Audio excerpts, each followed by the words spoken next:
বিসমিল্লাহির রহমানির রহিম। 2021 সালের এইচএসসি পরীক্ষার্থী, তোমাদেরকে সুস্বাগত। আজকে আমি রসায়নবিদ্যার দ্বিতীয় পত্রের তৃতীয় অধ্যায়ের উপর সাজেশন ভিত্তিক একটি লেকচার দিব। সবাইকে লেকচারটি শোনার জন্য আহ্বান জানাচ্ছি। শিক্ষার্থীবৃন্দ, রসায়ন সেকেন্ড পেপারের তৃতীয় অধ্যায়ে শর্ট সিলেবাসের প্রেক্ষাপটে যে জিনিসগুলো আছে এবং আমাদের যেই জিনিসগুলো একটু যত্ন সহকারে জানা দরকার সেগুলো আমি একটু টিপস দিচ্ছি।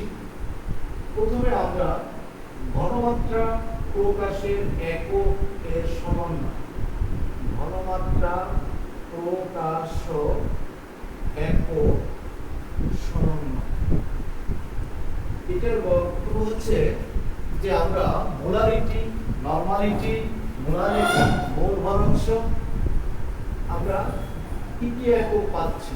নরমালিটি, মোলারিটি, মোলারিটি, মোল ভরাংশ,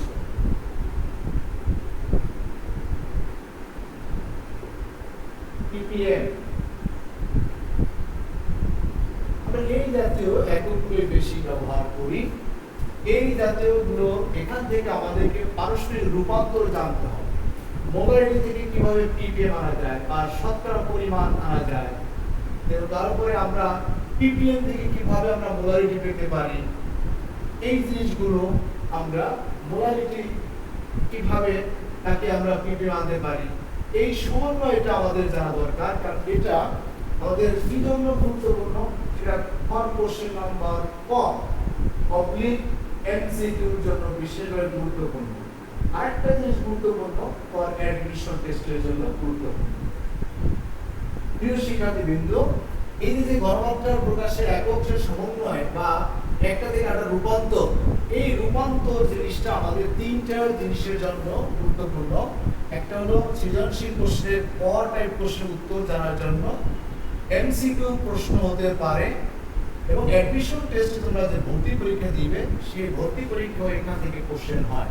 সুতরাং আমরা এটা গুরুত্বপূর্ণতার সাথে এটাকে আমরা শেখার চেষ্টা করি। এখানে কেমন প্রশ্ন হয় যে 0.1 মোলার ঘনমাত্রা একে ppm এ রূপান্তর করো, এরকম প্রশ্ন হয়।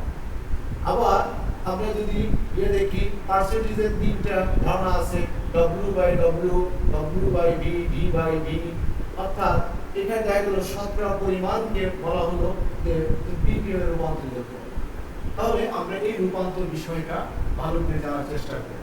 এখান থেকে আবার আরেকটা খ নম্বরে কোশ্চেন হয় যে নরমালিটি এবং মোলারিটি বা মোলারিটি মোলালিটি।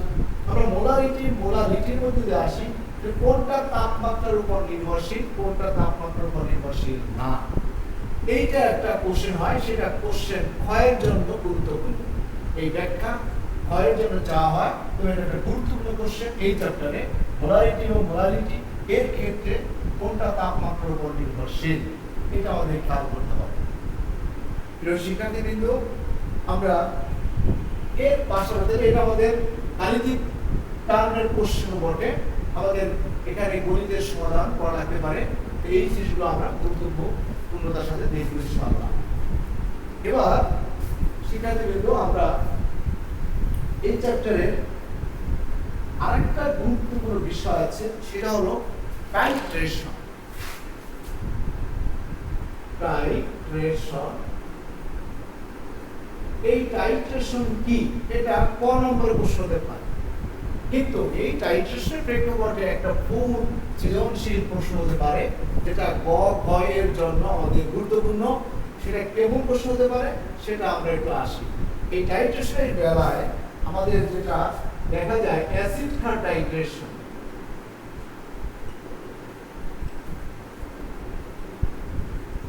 এর মধ্যে সবল দুর্বল,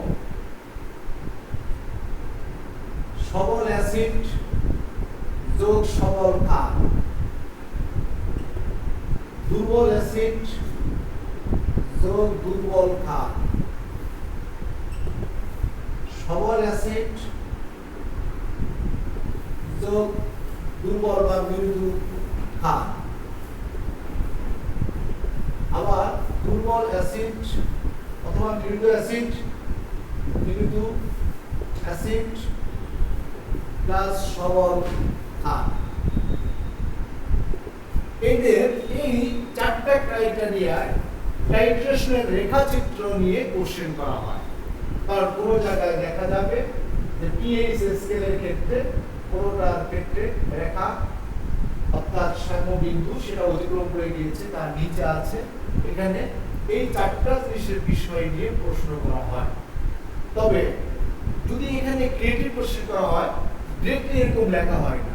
সেক্ষেত্রে আমরা দেখা যাবে যে ধরো কালো HCl এর মধ্যে যে আমরা দুর্বল ক্ষার অ্যামোনিয়াম হাইড্রোক্সাইড যোগ করলাম, এই টাইট্রেশনের রেখাচিত্র কেমন হবে বা এই টাইট্রেশনের বিষয়টা ব্যাখ্যা করব।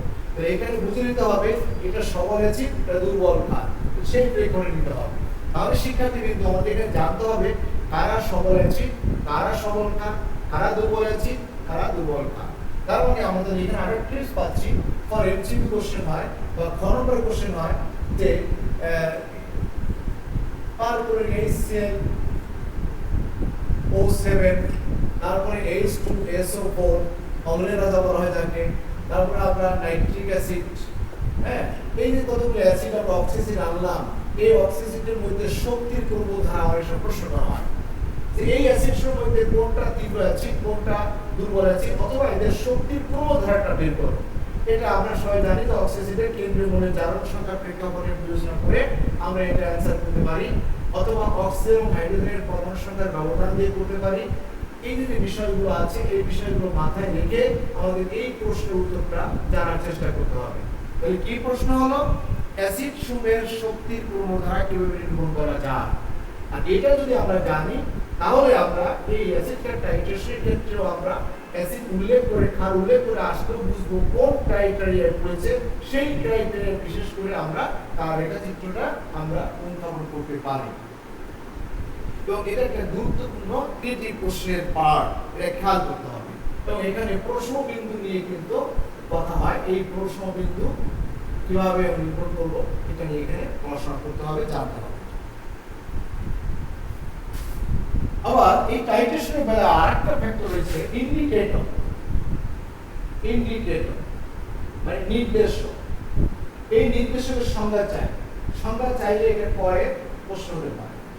আবার এই নির্দেশক নিয়ে methyl orange, methyl blue, phenolphthalein, litmus paper, এগুলো নির্দেশক, জবা ফুলের রস।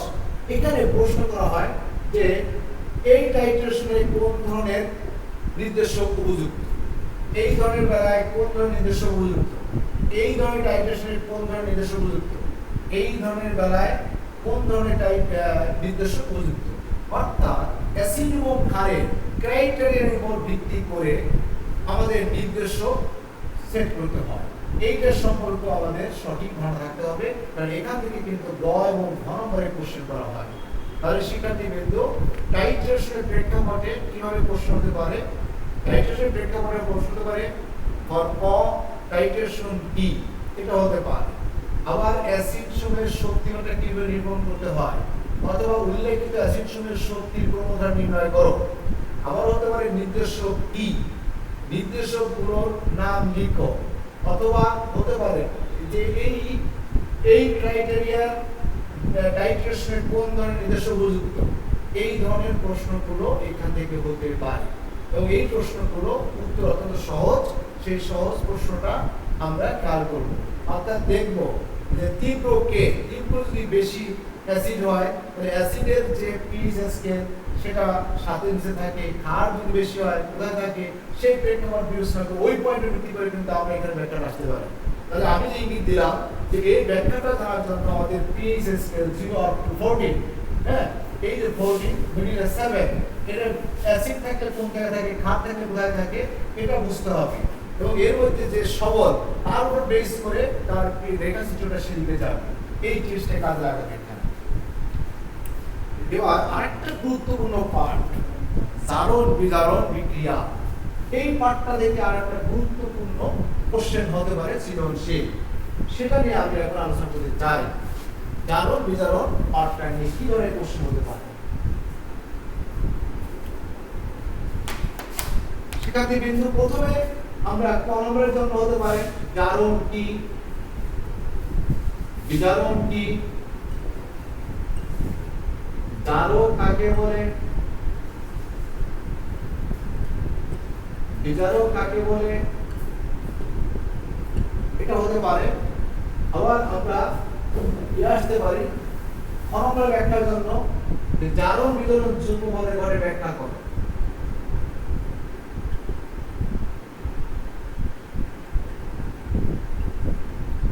যুগ্ম পদে ঘটে ব্যাখ্যা করো, এটা খ নম্বরের জন্য প্রশ্ন হতে পারে। আবার প্রশ্নের পরে রিডক্স বিক্রিয়া কি, রিডক্স বিক্রিয়া কি, এই কোশ্চেন ক এবং খ এর জন্য এখানে হতে পারে। জারণ সংখ্যা বের করো, এটা একটা জারণ সংখ্যা, জারণ সংখ্যা বের করো, এটা একটা টাইপ। এটা থেকে এমসিকিউ বেশি হয়, এমসিকিউর জন্য এটা গুরুত্বপূর্ণ। জারণ সংখ্যা বের করো, একটা যৌগের ক্ষেত্রে হাইড্রোজেন পারঅক্সাইড দিলাম, এখানে অক্সিজেন জারণ সংখ্যা কত। আবার আমরা হাইড্রোজেন সালফাইড দিলাম, সালফাইড জারণ সংখ্যা কত। আবার আমরা এটা দিলাম যে ফসফরিক অ্যাসিড, ফসফেট জারণ সংখ্যা কত। এইভাবে জারণ সংখ্যা বের করো আমরা প্রশ্ন করে থাকি, বা আমাদের এই প্রশ্ন নলেজ থাকা দরকার এটা। আবার এই প্রশ্ন করা হয় যে ধরো হাইড্রোজেন সালফাইড, হাইড্রোজেন পারঅক্সাইড জারক এবং বিজারক উভয় ভূমিকা পালন করে, সেটা ব্যাখ্যা করো। অর্থাৎ কিছু যৌগ আছে যারা জারক এবং বিজারক উভয় ভূমিকা পালন করে, উভয় ভূমিকা পালন করে, এই টাইপের যৌগের ব্যাখ্যা আমাদের জানতে হবে। এখানে প্রশ্ন করা হয় যে ব্যাখ্যা করো এই যৌগটি জারক এবং বিজারক উভয় ভূমিকা পালন করে। এবার আমরা আসবো এখানে আরেকটা জিনিস আসবো আমরা আয়ন ইলেকট্রন পদ্ধতি সমতা বিধান। আয়ন ইলেকট্রন পদ্ধতিতে সমতা বিধান করো, কিভাবে করা যায় এটা আমরা একটু খেয়াল করব।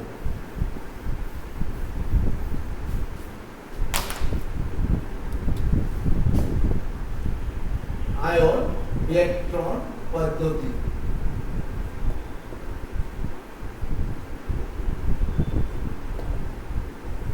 এটা একটা গুরুত্বপূর্ণ পার্ট ফর ক্রিয়েটিভ কোশ্চেন। কারণ অনেকগুলো বিক্রিয়া আছে, সেই বিক্রিয়াগুলোর আয়ন ইলেকট্রন সমাধান করা তা হয়। যেমন প্রথমে যদি আমরা বলি যে ফেরাস সালফেট প্লাস আরো সালফিউরিক অ্যাসিড প্লাস আমরা যদি বলি পটাশিয়াম পারম্যাঙ্গানেট, এই বিক্রিয়াটি পূর্ণ করো এবং আয়ন ইলেকট্রন সমাধান করো। প্রশ্নটা এভাবে নাও থাকতে পারে, এরকম থাকতে পারে যে এক পাত্রে আয়রন দেওয়া হচ্ছে, এখানে সালফিউরিক অ্যাসিড আছে প্লাস আমরা এখানে পটাশিয়াম পারম্যাঙ্গানেট যোগ করলাম। এভাবে প্রশ্ন হতে পারে, উত্তর হতে পারে। আবার তিনটা পাত্র দিয়েও প্রশ্ন হতে পারে যে প্রথম পাত্রে কি করা হচ্ছে, আয়রনকে সালফিউরিক দেওয়া হচ্ছে, দ্বিতীয় পাত্রে পটাশিয়াম পারম্যাঙ্গানেট যোগ করা হচ্ছে। আবার একই বিক্রিয়া এখানে পটাশিয়াম পারম্যাঙ্গানেটে পটাশিয়াম ডাইক্রোমেট দেওয়া হতে পারে, পটাশিয়াম ডাইক্রোমেট দেওয়া হতে পারে, একই ধরনের বিক্রিয়া।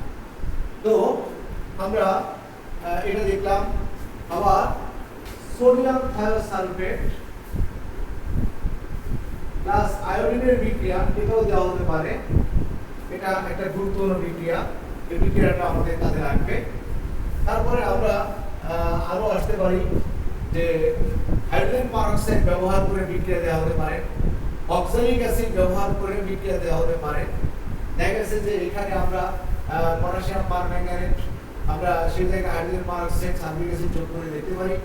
আবার পটাশিয়াম পারম্যাঙ্গানেট আমরা অক্সালিক অ্যাসিড প্লাস আমরা গ্যাসের যোগ করে দিতে পারি। অর্থাৎ এই দুটো যৌগ ব্যবহার করে আয়ন ইলেকট্রন পদ্ধতির সমাধান করা প্রশ্ন হতে পারে। আর এই জায়গায় আমরা বিগত ক্লাস মধ্যে টিপ দিয়েছি, আমাদের জানতে হয় যে জারক বিজারিত হয়, বিজারক জারিত হয়। যার জারণ সংখ্যা কম থাকে সে বিক্রিয়ায় বেড়ে যাবে, যার বেড়ে থাকে সে কমে যাবে। এই বিক্রিয়াগুলো অনেক খেয়াল করতে হবে। যেমন আয়রনের জারণ সংখ্যা 2, 3, তারপরে আমরা ম্যাগনেসিয়ামের 7 অ্যাসিড বায়ুর সাথে 2 পরিণত হয়। আবার সোডিয়াম থায়োসালফেট এখানে তার জারণ সংখ্যা 2, কিন্তু সে থায়োসালফেট মূলকটা জারিত হয়ে কি হয় টেট্রাথায়োনে পরিণত হয়। এক্ষেত্রে তার জারণ সংখ্যা 2.5 আসে। আর আমরা জানি জারণ সংখ্যা কি হতে পারে, জারণ সংখ্যা ধনাত্মক, ঋণাত্মক, শূন্য, ফ্র্যাকশন, হ্যাঁ এগুলো হতে পারে। তো হাইড্রোজেন পারঅক্সাইড ক্ষেত্রে এটা ভেঙে কি উৎপন্ন হয়, এখানে আমরা অক্সিজেন পাবো, আর হাইড্রোজেন তো পানি হয়ে চলে যাবে, অক্সিলিক অ্যাসিডে আমরা 2 মোল কার্বন ডাই অক্সাইড পাবো। হ্যাঁ, এই বেসিক জিনিসগুলো আমাদের মনে রাখতে হবে যে বামে কি থাকলে কি হবে, ডানে কি যাবে। বামে যেমন হ্যালাইড আয়ন থাকলে ডানে হ্যালোজেন হয়, বামে হ্যালোজেন থাকলে ডানে হ্যালাইড আয়ন হয়। এই জিনিসগুলো আমাদের মনে রাখতে হবে। তো প্রিয় শিক্ষার্থীবৃন্দ, আমি অনেকগুলো লেকচার দিয়েছি এর আগে যে আয়ন ইলেকট্রন পেতে সমুদ্রবিধান কিভাবে করতে হয়। আমার আজকে জানার বিষয় ছিল যে এই জারণ বিজারণের প্রেক্ষাপটে আয়ন ইলেকট্রন পদ্ধতিতে সমুদ্রবিধান উদ্দীপক দিয়ে এই প্রশ্নটা করা হয়, এবং সেই প্রশ্নের ধরনটা কখনো ডিরেক্টলি করা হয়, আবার কখনো পাত্রে দ্রবণ যোগ করা দেখিয়েও করা হয়। তাহলে শিক্ষার্থীবৃন্দ, আমরা এই পাঠটা তাহলে আয়ন ইলেকট্রন পদ্ধতিতে সমুদ্রবিধানগুলো শিখে ফেলবো। শিখলে আমরা সেখানে মজবুতভাবে আমরা এর উত্তর দিতে পারবো যে এই বিক্রিয়া আসছে, তাহলে এর সমুদ্রবিধান কিভাবে করা যায়, এটা আমাদের একটু খেয়াল রাখতে হবে। এরপরে শিক্ষার্থীবৃন্দ, আমাদের এই জায়গাটায় আরেকটা জিনিস জানার প্রয়োজন আছে, আয়োডো ভিত্তি এবং আয়োডিন ভিত্তি, এটা থেকে ক্রিয়েটিভ কোশ্চেন হয়।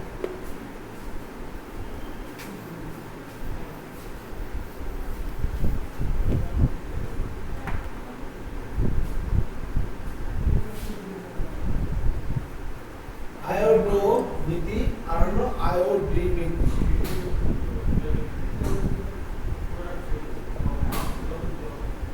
প্রশ্ন করা আয়োডো ভিত্তি কি, আয়োডি ভিত্তি কি, এরকম কোশ্চেন করা হয়, যেটা ক নম্বরের জন্য প্রশ্ন হতে পারে। আরটা হচ্ছে যে এই আয়োডো ভিত্তি আর আয়োডিন ভিত্তির ক্ষেত্রে উদ্দীপকে উল্লেখ করে বলা হতে পারে যে এখানে এর মধ্যে কোনটা ঘটবে। যদি কোনো বিজারক দেওয়া থাকে তাহলে সেক্ষেত্রে আয়োডিন ভিত্তি হয়, এটা খেয়াল করতে হবে। অর্থাৎ সোডিয়াম থায়োসালফেট থাকবে, ধরো পটাশিয়াম আয়োডাইড দ্রবণ থাকলো, এর সাথে আরেকটা দ্রবণ পটাশিয়াম পারম্যাঙ্গানেট থাকলো, এরকম যদি দেখা যায় যে আয়োডাইড আয়ন রূপে আছে, তাহলে সেটা ক্ষেত্রে আয়োডিন ভিত্তি আমরা আসতে পারি। এইখানে একটা কৌশল আমাদের এইটা বুঝতে হবে যে এরকম দেখলে আয়োডাইড রং আছে কিনা, তাহলে আমরা বুঝতে হবে আয়োডিন ভিত্তি। তাহলে আমরা উদ্দীপক থেকে ব্যাখ্যা করে আমরা এখানে দেখব যে 1 মোল সোডিয়াম থায়োসালফেটের সাথে যে জারকের কত মোল লাগে, হ্যাঁ, এবং সেখান থেকে কতটুকু আয়োডিন উৎপন্ন হয়, এরকম বিক্রিয়াটা করে থাকে। এই বিক্রিয়াটা আমাদের খেয়াল করতে হবে, তখন সেখান থেকে আমরা আয়োডিনের উপর বেস করে আমরা জারকের পরিমাণ বের করতে পারবো। এই বিক্রিয়াগুলো আমাদের বইয়ে কয়েকটা উদাহরণ আছে, সেই উদাহরণগুলো ফলো করলেই ভালো বোঝা যাবে এই আয়োডিন ভিত্তির উপর বেস করে ক্রিয়েটিভ কোশ্চেন হয়। এটা আমাদের এখানে গুরুত্বপূর্ণ পার্ট। যদিও এই চ্যাপ্টারটা গাণিতিক টার্ম বেসড, তারপর শিক্ষার্থীবৃন্দ আমি আবার চেষ্টা চলে আসছি যে আমাদের এই চ্যাপ্টার থেকে কোন কোন বিষয়ে বেশি কাজ করতে হবে। সেটা বলেছিলাম দ্রবণের ঘনমাত্রা প্রকাশের সময়ের মধ্যে পারস্পরিক রূপান্তর শিখতে হবে। তারপরে হলো আমাদের টাইট্রেশন কি, এটার সঙ্গে ধারণা রাখতে হবে, এবং টাইট্রেশনের অ্যাসিড ক্ষারের ক্রাইটেরিয়ার উপর বেস করে টাইট্রেশনের প্রশ্নবিন্দু কোথায় হয়, কিভাবে হয়, এটা নিয়ে আমাদের ধারণা রাখতে হবে ক্লিয়ার। আর হলো টাইট্রেশনের ক্ষেত্রে নির্দেশকের ভূমিকা নিয়েও আমাদের প্রশ্ন হয়, এটা নিয়ে আমরা ডিটেল জানবো।